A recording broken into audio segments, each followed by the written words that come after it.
오늘 함께 나눌 말씀은 마태복음 6장 11절 그리고 시편 40편 1절에서 3절까지의 말씀인데요. 함께 큰 목소리로 합독하도록 하겠습니다. 네, 우리 함께, 이거는 너무 익숙한 말씀이죠. 큰 목소리 합독합니다. 시작. 오늘 우리에게 일용할 양식을 주시옵고, 그 다음에 우리 말씀 읽겠습니다. 시편 40편 1절에서 3절까지 말씀 함께 큰 목소리 읽습니다. 시작. 내가 야훼를 기다리고 기다렸더니 귀를 기울이사 나의 부르짖음을 들으셨도다. 나를 기가 막힐 웅덩이와 수렁에서 끌어올리시고 내 발을 반석 위에 두사 내 걸음을 견고하게 하셨도다. 새 노래 곧 우리 하나님께 올릴 찬송을 내 입에 두셨으니 많은 사람이 보고 두려워하여 야훼를 의지하리로다. 우리 그리스 청년교회 주일 예배 나가신 모든 분들을 예수님의 이름으로 환영하고 축복합니다. 오늘 함께 하나님 말씀 나눌 건데요. 제목은 주님이 알려주신 기도 네 번째 시리즈, 우리 날마다 부르짖는 기도, 이와 같은 제목을 함께 하나님 말씀 나누려고 합니다. 영국에서 옛날에 고아의 아버지다 불렸던 분이 계세요. 누구냐? 조지 뮬러 목사님이라는 분이 계세요. 조지 뮬러 목사님, 이분이 이제 영국의 수많은 고아를 섬기고 그 고아들의 아버지로 이제 헌신하신 걸로도 유명하지만, 사실 조지 뮬러 목사님이 헌신한 것 이외에도 유명한 이유가 하나 더 있습니다. 무엇이냐? 1만 번 기도했는데 1만 번 응답받은 사나이다. 이렇게 엄청나게 유명한 목사님이에요. 기도하면 응답받는다를 증명하신 목사님이에요. 그래서 이 조지 뮬러 목사님이 수많은 고아들을 섬기고 또 헌신하고 희생하면서 돌봤는데, 이제 고아들을 사랑하고 돌봐주면서 많은 필요들이 필요했어요. 많은 것들이 필요했어요. 그러면서 애슐리 타운이라는 큰 고아원을 세웠습니다. 뭐 애슐리 뷔페 아닙니다. 고아원입니다. 애슐리 타운이라는 고아원을 세워서 아이들을 돌보고 있었는데, 이제 추운 겨울이 찾아왔습니다. 영국에도 겨울에는 눈이 내리고 추운 겨울이 찾아오기 때문에 난방장치가 필요해요. 그런데 추운 겨울이 왔음에도 불구하고 고아원의 난방장치가 갑자기 고장나 버린 거예요. 우리 뭐 한국의 경우에는 이제 보일러로 돼 있어가지고 바닥이 따뜻해지잖아요. 근데 여기는 바닥이 따뜻해지지도 않고 난로를 피워야 되는데, 그게 고장나 버리면 밖의 온도랑 집안 온도랑 별로 차이가 없어요. 그러니까 이 어린애들이 추운 겨울에 난방장치가 고장난 상태로 방치가 되면 어떻게 되겠습니까? 얼어 죽겠죠. 얼어 죽으니까 목사님이 이제 그 보고를 들은 거예요. 관련자가 목사님 큰일 났습니다. 지금 겨울이 찾아와서 이렇게 추운데 하필 지금 난방장치가 고장났습니다. 아이들이 다 얼어 죽게 생겼습니다. 어떻게 해야 될까요? 그렇다면 여러분들께서 이런 상황을 맞이하게 된다면 어떻게 반응하겠어요? 저 같으면 내 주변에 난방장치 수리하는 사람 좀 있나? 한번 찾아볼 것 같아요. 근데 이게 수리하는 데만 일주일이 걸린다는데, 조금이라도 빨리 수리할 수 있는 기사가 어디 없나 한번 찾아보고 수소문할 것 같아요. 근데 조지 뮬러 목사님은 어떻게 했냐? 상당히 묘한 이상한 반응을 보입니다. 태연하게 갑자기 성경책을 들고 옆구리에 껴요. 그리고 아무 말도 하지 않은 채 자신이 다녔던 교회를 향해 저벅저벅 걸어갑니다. 그리고 밤을 새워가면서 하나님께 부르짖으면서 이렇게 간구했다고 해요. 어떻게 간구했느냐? 하나님께 이렇게 기도했습니다. 날씨를 주장하시는 하나님 아버지, 이 어린아이들은 다 하나님께서 저에게 맡겨주신 생명들입니다. 이 어린 생명들의 아버지는 내가 아니라 하나님이시고, 저는 하나님 맡기신 이 영혼들을 돌보는 총무일 뿐입니다. 아버지 하나님, 시간과 때를 주장하시는 게 아버지시니까 일주일 동안만, 이 난방장치를 고칠 일주일 동안만 영국 전역이 봄 날씨로 바뀌게 도와주십시오.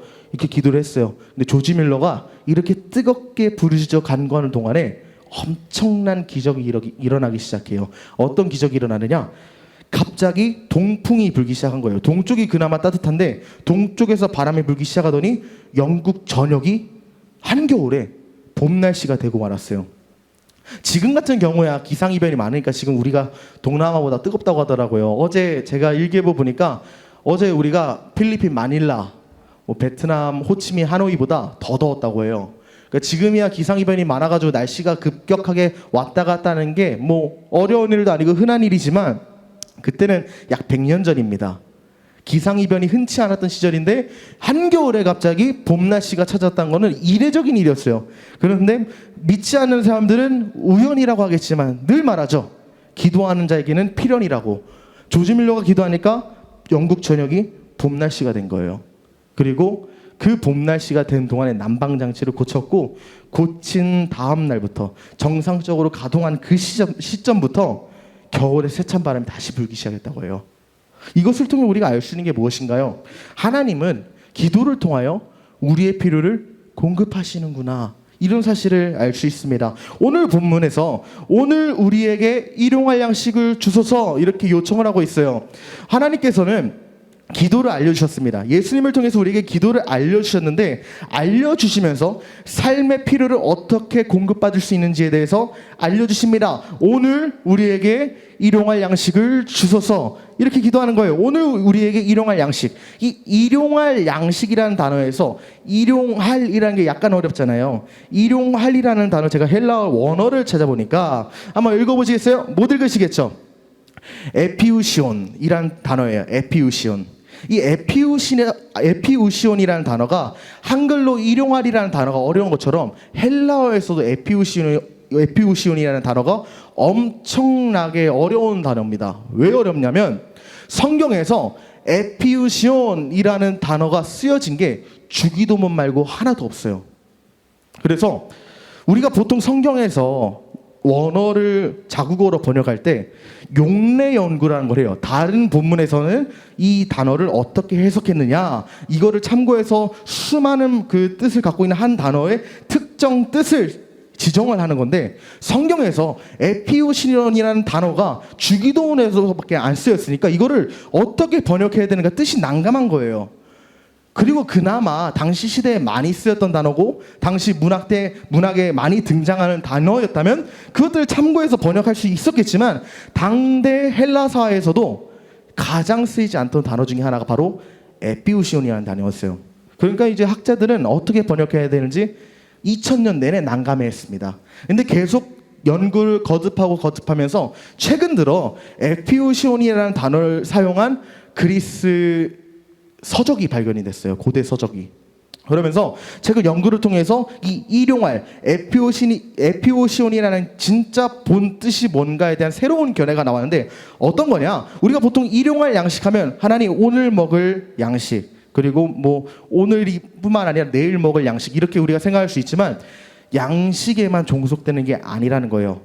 우리의 삶을 떠받치는 물질 전체, 우리가 인간다운 삶을 영위하는 데 필요한 물질의 전반적인 영역, 다시 말해서 쉽게 말하면 오늘을 살아가는 데 있어서 필요한 모든 것을 구하는 게 일용할 양식을 주옵소서라는 기도라는 겁니다. 그렇다면 우리가 한번 생각을 해봅시다. 우리 주님은 왜 굳이 이렇게 어려운 단어를 구사하셨을까? 의문이 들 수밖에 없습니다. 왜냐? 우리 주님은 늘 쉽게 가르치시던 분이에요.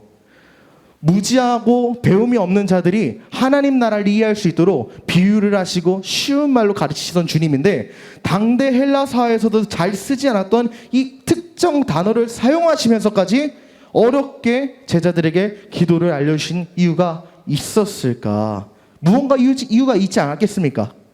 여러 가지 이유가 있겠지만 제가 묵상을 하면서 한 가지 생각이 들었어요. 왜 주님이 이 단어를 쓰셨을까에 대한 해답이 있었는데, 제 나름대로는 어떻게 해석이 됐냐?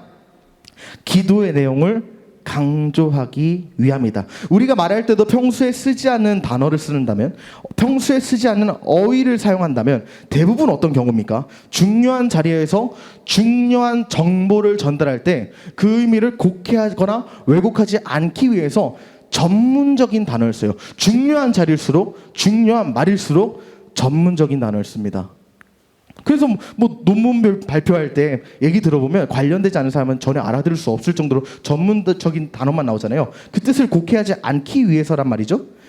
신약의 분야에서도 똑같아요. 신약에서도 한 가지 단어만 잘못해도 이단이 돼버립니다. 그래서 하나님의 말씀을 학문화시키는 신학은 용어의 엄밀성이나 전문성이 꼭 필요해요. 그러한 관점에서 본다면 주님께서 오늘 알려주시는 기도가 정말로 중요하기 때문에 어려운 단어를 쓰셨구나라는 생각이 들 수 있는 거죠. 자칫 잘못하면 사람들이 왜곡되게 해석할 수 있기 때문에 그 특정한 뜻을 나타내는 단어를 어렵지만 쓰셨구나라고 생각할 수 있다고 저는 생각합니다.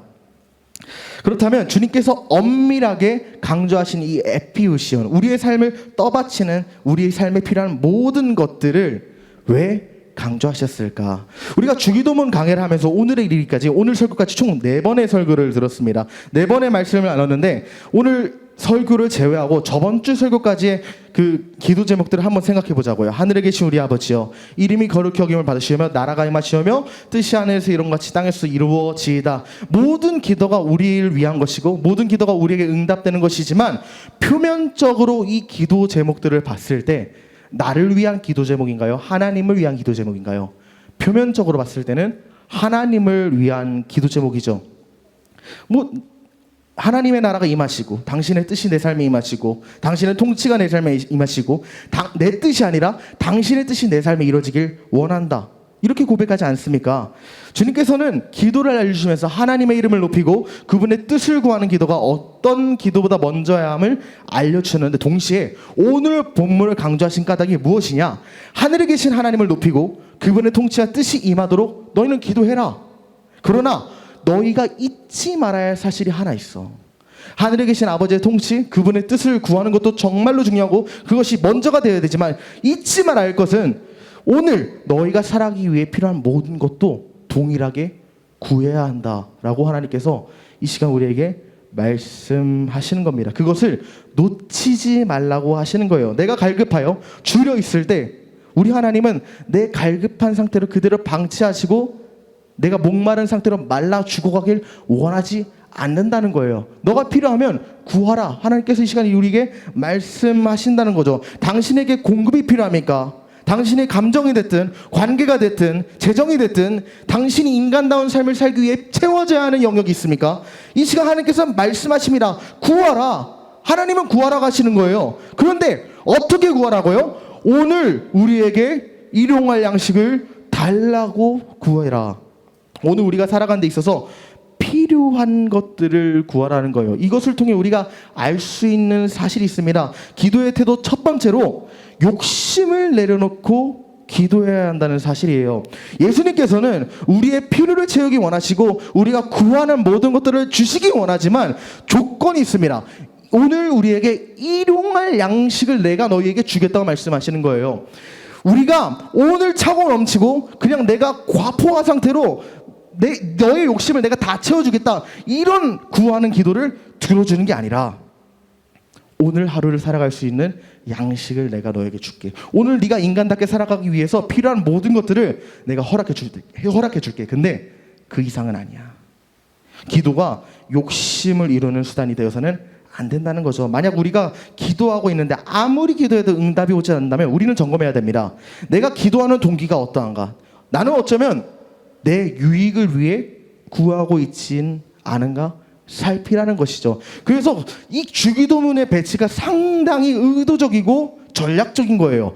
당신의 뜻이 이 땅에 이루어지길 원합니다. 당신의 뜻이 이 땅에 이루어지길 원하는데 오늘 우리에게 일용할 양식을 주옵소서. 내 뜻대로 이 땅에 이루어진 것을 원한다면 내 욕심대로 구해도 됩니다. 하지만 하나님의 뜻이 이 땅에 이루어지길 원하기 때문에, 하나님, 나는 오늘 내 욕심을 구하는 것이 아니라 하나님이면 족하기 때문에 오늘 내가 살아갈 만큼만 허락하소서. 이런 기도를 예수님께서 하라고 명하시는 거예요. 야고보서 4장에서 이렇게 말합니다. 너희가 얻지 못하면 구하지 않기 때문이 아니다. 구하여도 받지 못하는데 그 까닭이 뭐냐? 너희가 정욕으로 쓰려고 구하기 때문에 받지 못하는 거다. 정욕은 욕심입니다.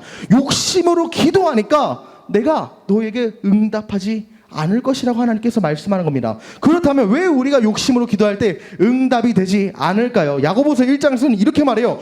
욕심이 잉태한 즉 죄를 낳고 죄가 장성하면 뭐를 낳는다? 죄에서 사망이 나온다. 욕심을 품고 기도하는 것은 결국에는 방금 말했던 것처럼 내 뜻을 이루려고 기도하는 거예요. 내 뜻. 그런 기도는 내가 하나님의 종이 된 기도가 아니라 하나님을 나의 종으로 만든 기도예요. 내 뜻을 이루고 내 욕심을 이루기 위해 기도하는 것은 내가 하나님의 뜻에 순종하는 종이 되는 것이 아니라 하나님이 내 뜻에 순종하라고 요구하라는 거예요. 오히려 하나님을 나의 종으로 부리는 기도입니다. 하나님을 자신의 종으로 삼아서 내가 원하는 욕구를 실현하는 것이요, 그때 기도는 욕망의 도구로 변질이 돼버려요.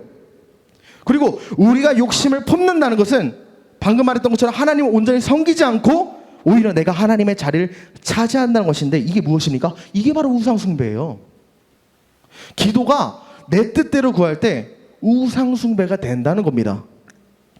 그럼 우상숭배의 결과는 뭐예요? 사망이죠. 그래서 오늘 야고보서 1장에서 말한 겁니다. 욕심이 잉태한 즉 죄를 낳는다. 너희가 욕심으로 기도하면 죄를 낳아. 하나님을 인정하지 않고 그분께 반역하는 죄를 낳는데, 그 죄는 우상숭배의 죄이기 때문에 너에게 사망을 낳게 할 것이다.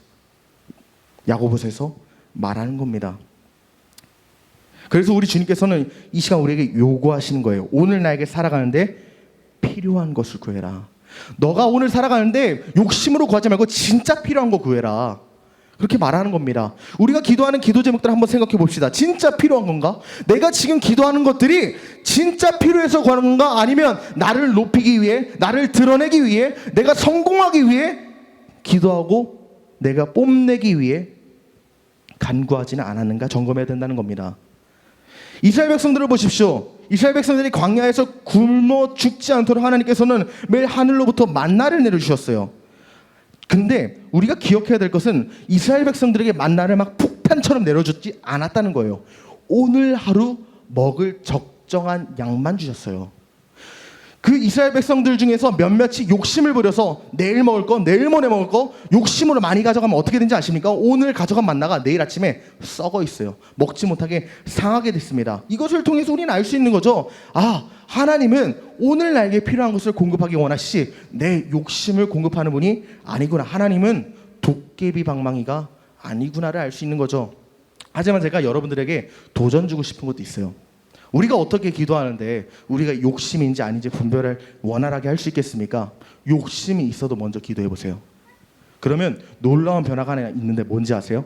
내 안에 성령이 계시다면, 우리가 진짜 예수를 믿는다면 내 안에 성령이 계신데 그 성령께서 당신의 기도를 바꾸시는 것을 당신은 체험하게 될 거예요. 내가 처음에 욕심으로 기도했어요. 하지만 기도하다 보니까 이것들 나한테 필요한 게 아닌데, 이것들이 내 삶에 이루어지면 이건 하나님의 영광을 가리는 건데, 기도 가운데 하나님께서 계시하시고 알려주십니다. 욕심을 갖고 있어도 기도하십시오. 기도의 자리에 나가십시오. 하나님께서 당신의 기도를 바꾸실 것이에요. 하나님께서 채우심을 경험하기 원하십니까? 기도의 자리로 나가십시오. 그리고 뜻을 구하십시오. 일용할 양식을 구하십시오. 그때 하나님께서 당신의 기도에 응답하게 되는 것을 경험하게 될 것입니다. 두 번째 태도는 무엇이냐? 두 번째 태도는 날마다 기도하라는 것이에요. 날마다 기도해라. 오늘 먹을 양식은 오늘 구하라는 거예요. 오늘 하늘에서 내리는 만나를 얻으라는 겁니다. 기도는 몰아서 하는 게 아니에요. 어제 내가 기도 열심히 하고 많이 했다 해서 오늘 안 해도 되는 게 아닙니다.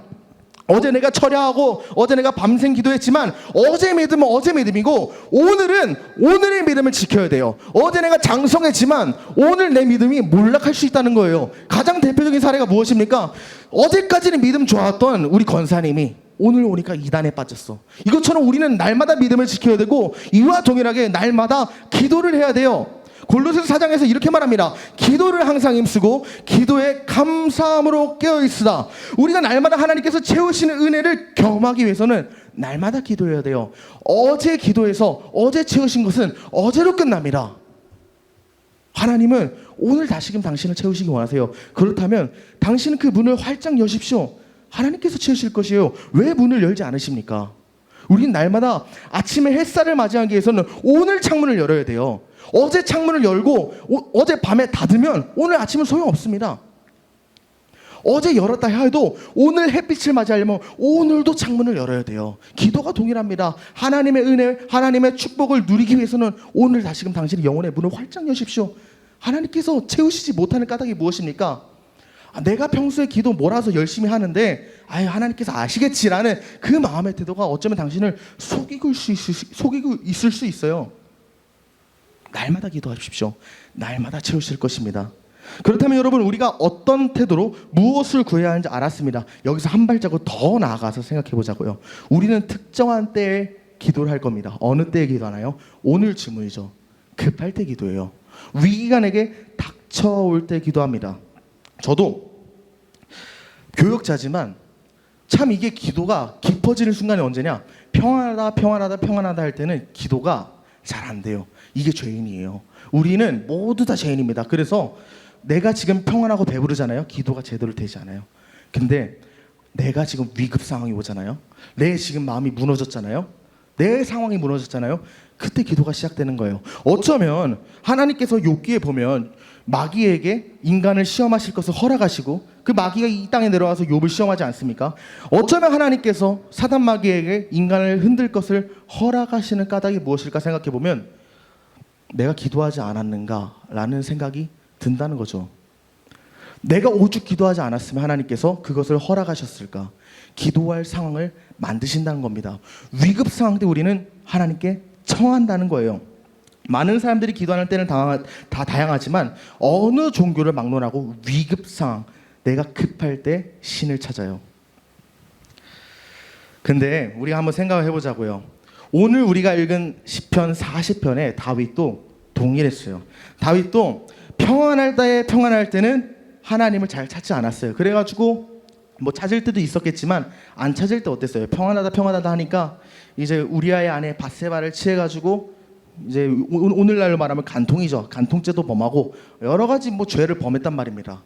그 위대한 다윗도 평안할 때는 하나님을 찾지 않았어요. 한데 오늘 본문에 보니까 다윗이 급한 거예요. 다윗도 위급 상황을 만났습니다. 40편에 별다른 내용이 나와 있지 않아서 다윗에게 어떤 위기가 찾아왔는지 우리가 정확히 알 수는 없지만 많은 성경신학자들이 예측하기를 이때가 어느 때라고 예측을 하냐면 다윗의 아들 중에 압살롬이라는 아들이 있었는데 이 압살롬이라는 아들이 욕심이 들어와가지고 자신이 왕위를 차지하기 위해 쿠데타를 일으키고 아버지를 죽이려고 합니다. 그때 다윗이 광야로 도망가서 1년 반 동안 광야에서 유리하는 생활이 있어요.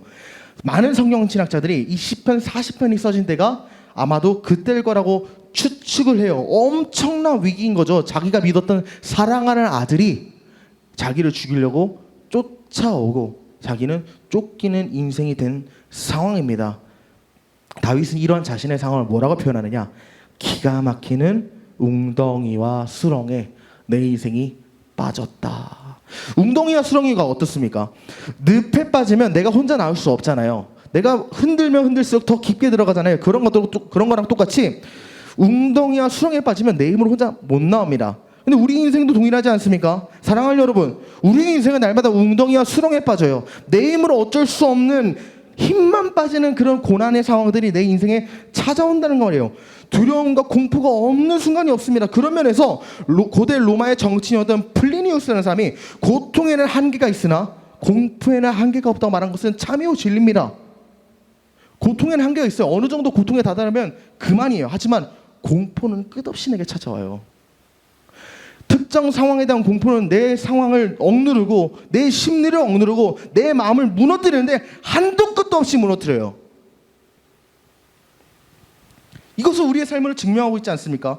두려움이 엄습하는 급박한 상황 속에서 우리는 하나님에게 오늘 말씀과 같이 하나님 일용할 양식을 주옵소서. 다시 말해서 하나님 오늘 살아갈 힘과 공급을 허락하여 주옵소서. 이렇게 구해야 된다는 거예요.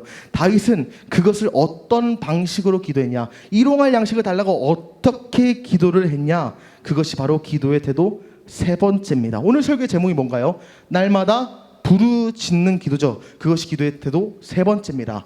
부르짖어 기도하라는 거예요. 시편 40편에서 이렇게 말합니다. 내가 야훼를 기다렸더니 귀를 기울이사 나의 부르짖음을 들으셨도다. 나를 기가 막힌 웅덩이와 수렁에서 끌어올리시고 내 발을 반석 위에 드사 내 걸음을 어떻게 하셨다? 견고하게 하셨다. 다윗은 웅덩이와 수렁에 빠졌을 때 하나님께 부르짖었습니다. 하나님 나를 좀 구해주십시오. 나를 좀 구원하여 주십시오. 이 답답한 상황 속에서 내가 할 수 있는 것이 아무것도 없는데 하나님 나 좀 살려주십시오. 다윗은 구했어요. 부르짖었어요. 소리쳤어요. 침묵으로 마음으로 기도할 수 있었을 텐데도 불구하고 누가 자기의 기도 소리를 들으면 이스라엘 군대가 쫓아와서 여기 다윗이 있다고 발각이 돼서 죽을 수 있는데도 불구하고 그는 침묵으로 기도하지 않고 마음으로 기도하지 않고 부르짖었습니다. 왜 부르짖었을까요? 사실 성경은 침묵이나 마음이나 생각으로 기도하라고 말한 적이 없기 때문이에요. 우리가 특정한 상황에는 그렇게 할 수 있겠지만 공동체의 덕이나 아니 환경을 해치지 않기 위해서 마음으로 기도하는 순간이 필요한 때도 있지만 하나님은 우리에게 분명히 요구하세요. 일반적인 모든 기도는 네 입술로 선포하라고 말씀하십니다. 왜 그렇게 하실까요? 침묵이 아니라 왜 말로 선포하라고 하실까요? 일단 성경에서 이렇게 많이 말합니다. 어떻게 말씀하시느냐? 예레미야에서는 이렇게 말해요. 너는 내게 뭐하라? 부르짖으라. 그러면 내가 내게 응답하겠다. 또 뭐라고 말합니까? 환난 날엔 뭐하라고요? 나를 부르라. 입술로 부르라. 예레미야도 또 이렇게 말하죠.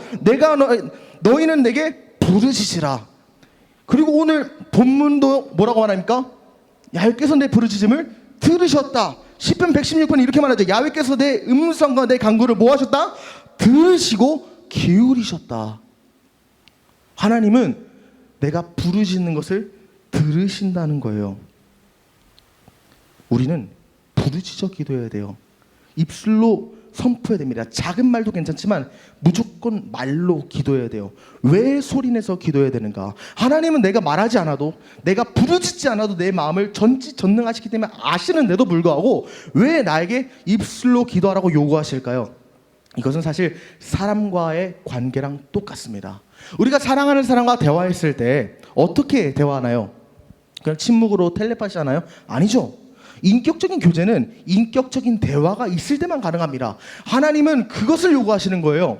우리가 하나님을 진정 사랑한다면 그분과 소통하게 되어 있습니다. 그분은 인격적인 교제를 원하시기 때문에 이 시간 우리에게 인격적인 대화를 요청하시는 거예요. 그래, 나는 네가 말하지 않아도 네 쓸 것, 네 필요한 거, 네가 어디가 필요하고 네가 어떤 게 결여됐고 네가 어디가 아프고 문제가 있는지 다 알아. 하지만 나는 내가 일방적으로 너에게 해주고 싶지 않아. 나는 너랑 소통하고 싶어. 부모님과 관계도 똑같잖아요. 부모님도 자녀랑 대화하면서 자녀의 필요를 채워줄 때 함께 대화 속에서, 관계 속에서 채워지기 원하지, 관계도 없는데 대뜸 그냥 먹을 거 던져주고 그냥 학교 보내주고 이런 거 원치 않지 않습니까? 하나님도 동일하십니다. 관계 속에서 응답하길 원하세요. 부르짖으십시오. 우리의 기도는 부르짖을 때 응답됩니다.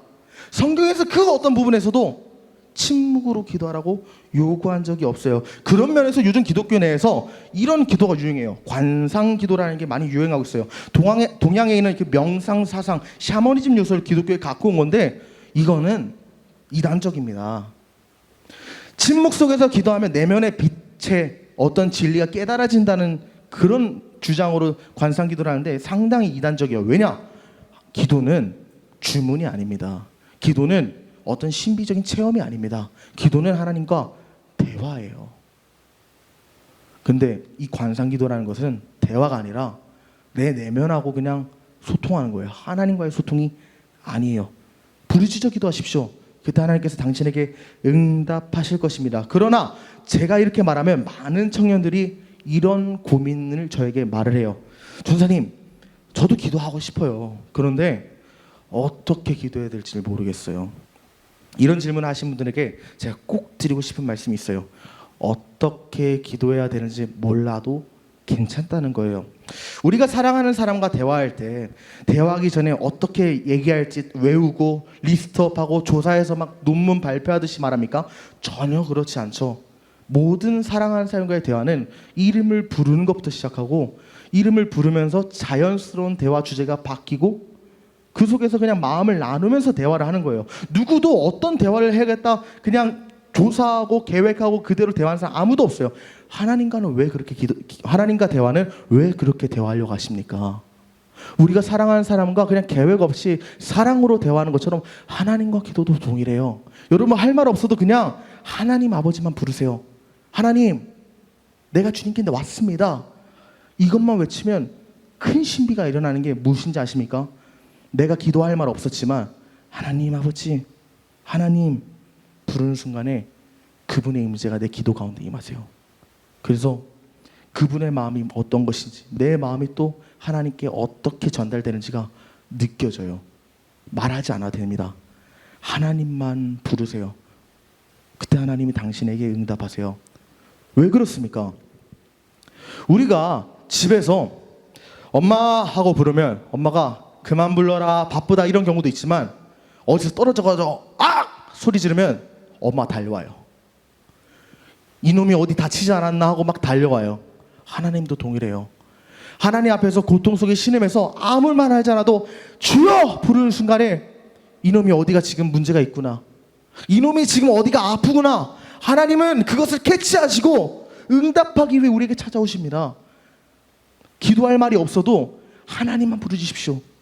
내가 구하기 전에 무엇을 베풀어야 할지 아시는 하나님께서 하나님 아버지하고 부를 때 응답하시고 채우십니다. 그래서 로마서 10장에서는 이렇게 말하죠. 누구든지 주의 이름을 부르는 자는 구원을 받으리라. 부르기만 해도 됩니다. 부르기만 하면 역사가 일어나요. 부르짖기만 한 하나님께서 구원을 베푸기 원하신다는 거예요. 내가 야훼를 기다리고 기다렸더니 길을 기리사 나의 부르짖음에 응답하셨다.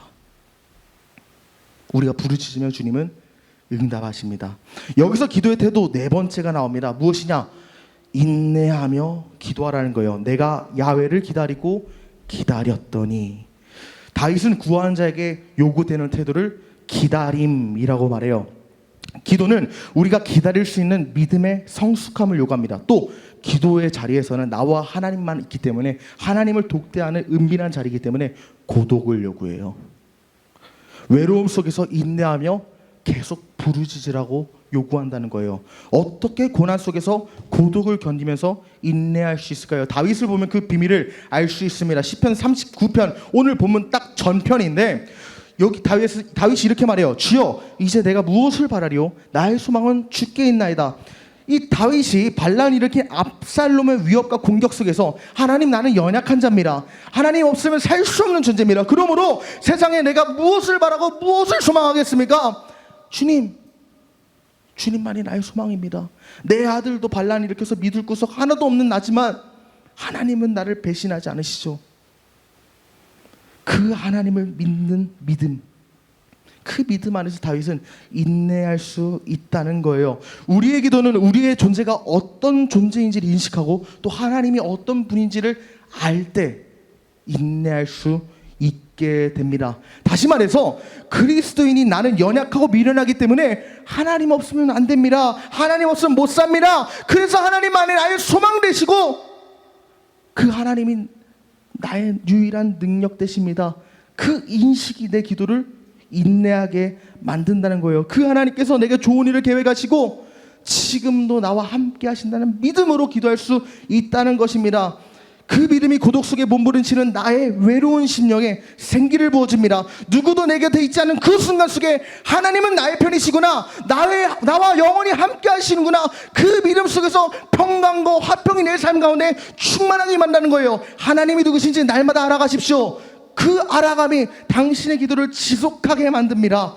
그렇다면 어쩌면 내가 지금 기도하지 못하는 이유, 인내하지 못하는 이유가 하나님을 알지 못함이 아닐까라는 생각도 우리가 할 수 있죠. 맞아요. 어쩌면 우리가 기도를 계속하지 못하는 까닭은 그분을 향한 신뢰가 없기 때문 아닐까요? 그분을 신뢰하면 그분의 계획을 신뢰하고 그 계획을 신뢰할 때 우리는 믿음으로 인내할 수 있게 된다는 겁니다. 하지만 그분을 모르면, 하나님을 모르면 나라는 존재를 과하게 신뢰하고 나를 의존하게 되죠.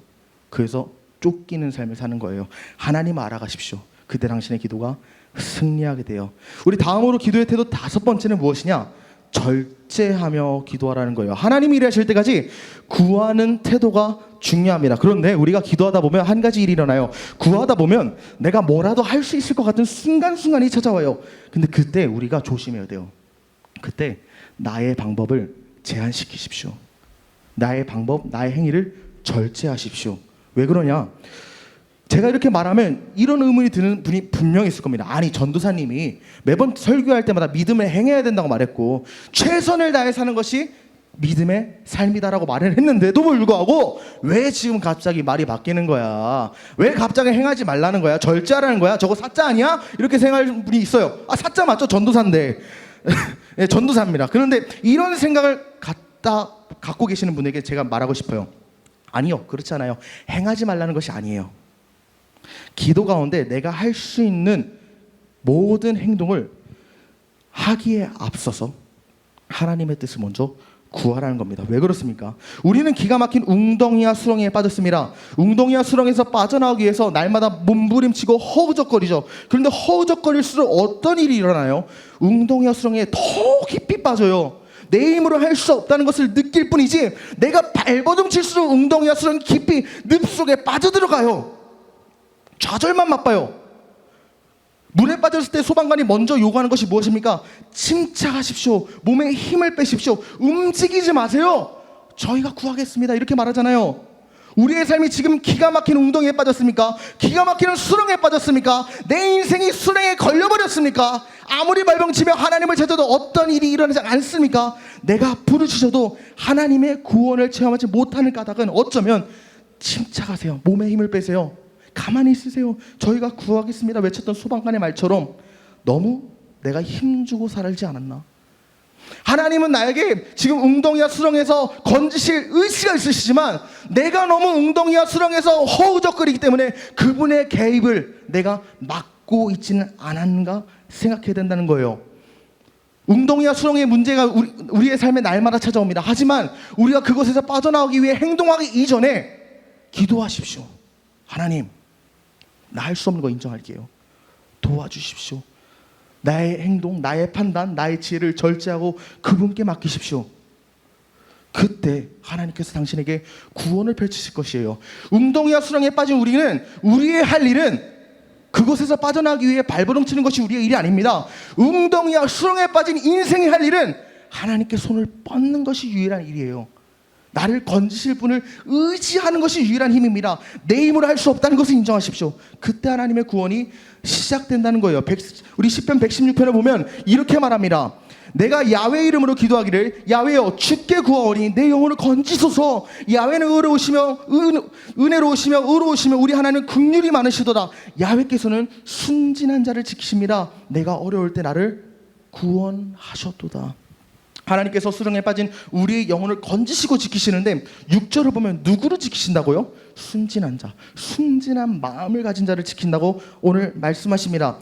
영어 성경을 제가 보니까 NIV를 보니까 이 순진한 마음을 simple-hearted 이렇게 말했어요. 심플한 마음, 간단한 마음, 단순한 마음이라고 표현했어요. 이것은 무엇을 뜻할까요? 양이 목자밖에 몰라서 졸졸졸졸 따라다니는 단순한 마음, 목자 없으면 나는 죽습니다 하고 쩔쩔매는 순진한 마음을 뜻합니다. 세상 그 무엇에도 관심 두지 않고 하나님밖에 모르는 어리숙한 자, 자신의 힘으로 뭐라도 해보겠다고 교활하게 행동하거나 겉모술을 쓰지 않는 그런 자를 하나님께서는 지킨다는 거예요. 하나님밖에 모르는 그 순진한 마음을 가진 자를 하나님은 찾고 그분을 건지십니다. 사랑하는 청년 여러분, 믿음은 행함으로 견고해집니다. 최선을 다해 살아가십시오. 그러나 행하기 전에 하나님께 먼저 기도하십시오. 하나님께 구해달라고 기도하십시오. 문제가 찾아올 때 내가 문제를 해결하려고 발버둥 치지 말고 먼저 주님께 의탁하십시오. 문제가 해결되지 않는 까닭은 어쩌면 당신의 힘으로 해결하려고 노력하지 않았는가 생각해 봐야 된다는 거예요. 순진한 마음이, 단순한 마음이 단순치 않고 세밀한 하나님의 일하심을 체험하게 만듭니다. 그렇다면 오늘 기도의 5가지를 한번 봅시다. 욕심 없이 기도하고, 날마다 기도하고, 부르짖어 기도하고, 인내와 절제로 기도하는 것들, 이렇게 우리가 기도하라고 하나님께서 오늘 우리에게 명하시는데 어떻게 이것들이 우리의 삶에 가능해질까요? 난 문제 앞에서 이미 마음이 무너졌어요. 어떻게 아무것도 하지 않고 기도할 수 있냐는 말이에요. 뭐라도 지금 문제를 해결해 보려고 내가 뭐라도 해야겠는데 어떻게 내가 할 수 있는 모든 방법과 모든 행동들을 차단하고 기도만 할 수 있냐는 겁니다. 당신이 당장에 양식이 없는 상황에서 어떻게 태어나게 일용할 양식을 주옵소서 기도할 수 있냐는 거예요. 로마서 8장 32절, 35절, 37절 이렇게 말해요. 자기 아들 아끼지 아니하시고 우리 모든 사람을 위하여 내주시니가 어찌 그 아들과 함께 모든 것을 우리에게 주시지 아니하겠느냐. 누가 우리를 그리스도의 사랑에서 끊으리요? 환난이나 공고나 박해나 기근이나 적신이나 위협이나 가리라. 이 모든 일에 우리를 사랑하시는 이로 말미암아 우리가 넉넉히 이길 것이다. 하나님은 우리를 향해서 오늘도 놀라운 계획을 품고 계세요. 좋은 것으로 만족하게 원하세요. 하나님은 자신의 사랑을 십자가로 증명하셨습니다. 십자가에서 자신의 아들까지 내어주신 사랑이 어찌 그 아들과 함께 모든 것을 내주시지 않겠습니까? 십자가에서 흐르는 보혈이 당신의 영혼과 삶에 닿았을 때 우리는 이미 응답 받았다는 거예요. 이 십자가는 아들을 내어주신 그 사랑으로 말미암아 내가 너의 기도에 응답하겠다는 영원한 보증이요 언약의 증표입니다.